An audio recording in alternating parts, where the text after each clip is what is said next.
అందరికీ నమస్కారం. నేను మీ కిరా కార్పిని. 2024 ఎలక్షన్స్లో కూడా రిజల్ట్ మనం చూసాం. మన జగన్మోహన్ రెడ్డి చంద్రబాబు నాయుడు గారి చేతిలో కూడా చిత్తుగా ఓడిపోయాడు. జగన్మోహన్ రెడ్డికి 11 సీట్లు 11 సీట్లు కూడా ప్రజలు ఇవ్వడం జరిగింది. ఎందుకు ఇచ్చారు అంటే అప్పుడు ఆయన చేసిన దౌర్జన్యాలు, అక్రమాలు, అవినీతులు కూడా హై రేంజ్లో ఉండడం కూడా జరిగింది. అందులో భాగంగానే ప్రాముఖ్యంగా చెప్పాలంటే 11 సీట్లు వచ్చినాయి. అంటే 11 మంది ఎమ్మెల్యేలు గెలిచారు. వాళ్ళ స్థానం ఎక్కడుంటుందంటే ఆ కాన్స్టిట్యున్సీలో ఉంటుంది, దాంతోపాటు అసెంబ్లీలో కూడా ఉంటుంది.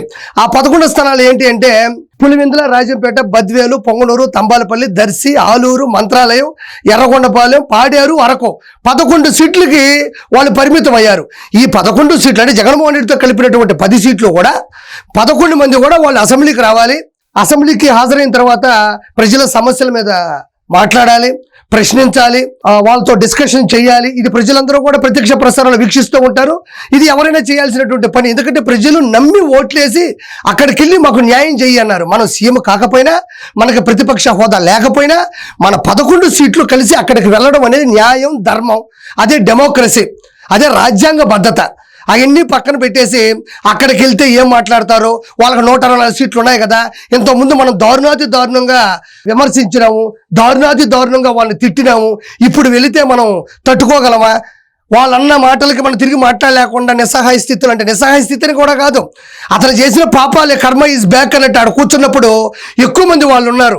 జగన్మోహన్ రెడ్డి చేసిన అవినీతిని కానీ అక్రమార్జన గురించి కానీ మాట్లాడితే తిరిగి మాట్లాడలేడు. అది ప్రజలు చూస్తే ఇది మరీ తక్కువ అయిపోతాడు. కాబట్టి జరిగిన 2 సార్లు అసెంబ్లీ సమావేశాలు కూడా అతను రాలేదు.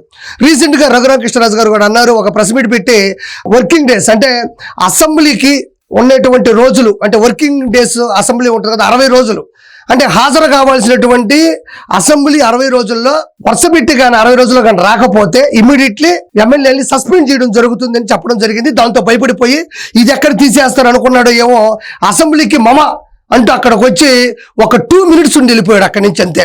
నేను అనుకున్నాను జగన్మోహన్ రెడ్డి 2.2 అంటే ఇప్పుడు అనిపిస్తుంది నాకు ఆ 2.2లో 2 అనేది 2 మినిట్స్.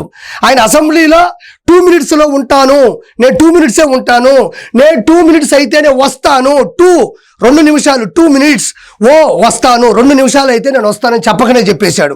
ఇది కాక అక్కడికి వచ్చాడు జగన్మోహన్ రెడ్డి, అక్కడికి వచ్చాడు. అక్కడికి వచ్చిన తర్వాత ఏం జరిగింది అనేది ఒకసారి మనం చూద్దాం. సో వీళ్ళిద్దరూ మాట్లాడుకున్నారు, భయపడుతూ కూర్చున్నారు. ఎప్పుడెప్పుడు వెళ్ళిపోదామా, ఏం చేద్దామని ప్లాన్లో ఉన్నాడు గురువుగారు. చూడండి, ఒక్కసారిగా ఇదిగో నవ్వుకుంటూ అందరికీ దండాలు పెట్టుకుంటూ. ఇక్కడ మనం ఒకటి ఆలోచించాలా, గవర్నర్ గారు ప్రసంగిస్తూ ఉన్నారు, ఎలాంటి పెట్టుబడులు తీసుకొస్తున్నారు, ఎలాంటి పరిశ్రమలు వస్తున్నాయని అన్నాడో లేదో ఆ మాట. అంటే ఇప్పుడు గాయత్రి మంత్రం ఉంది, లేదా హనుమాన్ చాలీసా ఉంది, ఇంటే దెయ్యాలు నిలబడతాయా? ఆ నుంచి పరిగెత్తుకుంటే వెళ్ళిపోవా? ఇప్పుడు హనుమాన్ చాలీసా ఉంది, గాయత్రి మంత్రం ఉంది, లేదా దేవుడి యొక్క పాట ఉంది, లేదా దేవుని యొక్క కీర్తనలు ఉన్నాయి. అవి వినగానే దెయ్యాలు ఏం చేస్తాయి? ఒక్కసారిగా అక్కడి నుంచి అద్దాల పగలు కొట్టుకుని గాల్లో ఎగిరి వెళ్ళిపోతాయి. సేమ్ అంతే. లోకేష్ గారు, చంద్రబాబు గారు కూటమి పరిపాలనలో వస్తున్న కంపెనీలు పెట్టుబడుల గురించి గవర్నర్ గారు ప్రసంగం మొదలెట్టాడో లేదో దెయ్యాలు ఎట్టెళ్ళిపోతాయో అట్లా జగన్మోహన్ రెడ్డి ఒకడు రాష్ట్రం బాగుపడుతున్నా, మంచి రోజులు వస్తున్నా కూడా తట్టుకోలేడు. కాబట్టి వాళ్ళు చేస్తున్న మంచి వినడం తప్పదు. అక్కడే ఉంటే అనుకున్నాడు లేదు, అక్కడి నుంచి మెల్లగా వెళ్ళిపోయాడు.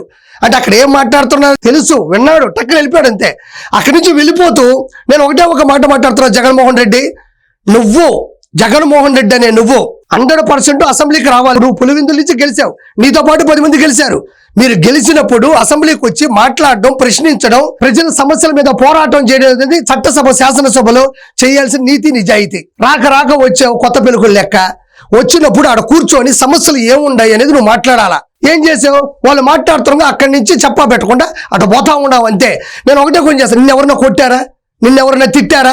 మీరు నిండు సభలో అప్పటి ప్రభుత్వం మీద ఉన్నప్పుడు ఎంత దారుణంగా ఆడవాళ్ళ గురించి ఎంత నీచంగా మాట్లాడినారో ఎవరు మర్చిపోవాలి ఈ రోజులకు కూడా.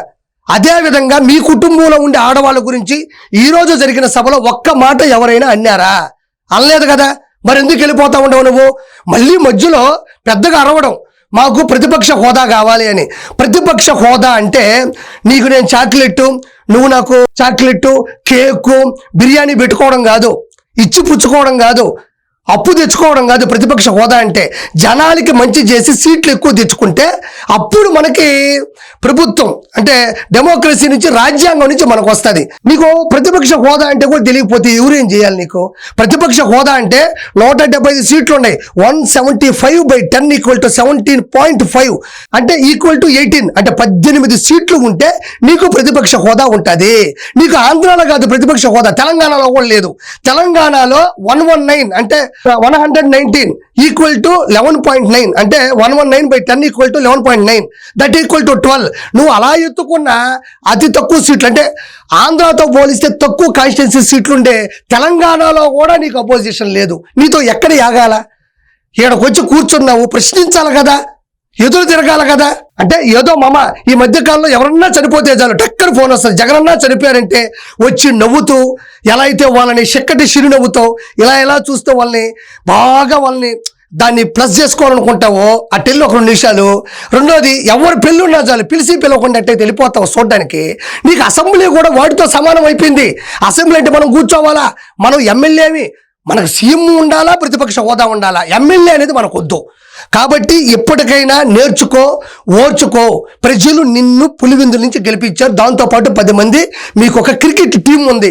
మీరు 100% అసెంబ్లీకి వెళ్ళి ప్రశ్నల మీద క్రికెట్ ఆడాలా, 6లు కొట్టాలా, 4లు కొట్టాలా, డక్అవుట్ అవ్వకూడదు. ఇది నువ్వు నిజాయితీగా నేర్చుకో. నిన్ను నమ్మిన జనాలకి నువ్వేం చేస్తావు?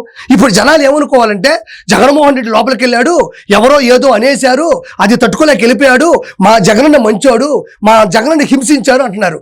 అందరూ ప్రత్యక్ష ప్రసారంలో ప్రజలందరూ కూడా ప్రజాక్షేత్రంలో అసెంబ్లీలో జరిగిన ఈ రోజు అన్నీ చూశారు. నిన్ను ఎవరు ఏమన్నా గవర్నర్ గారు జరగబోతున్న మంచిని, రాబోతున్న మంచి రోజుల గురించి చెప్తే నీకు చెడైపోయి దెయ్యం వెళ్ళిపోయినట్టు వెళ్ళిపోయినావు. కాబట్టి జగన్మోహన్ రెడ్డి ఎక్కడైనా నేర్చుకో, ఓర్చుకో. ప్రజలు నిన్ను గెలిపించారు, ప్రజలు నువ్వు గెలిపించని నేను మనస్ఫూర్తిగా నిన్ను కోరుకుంటున్నా.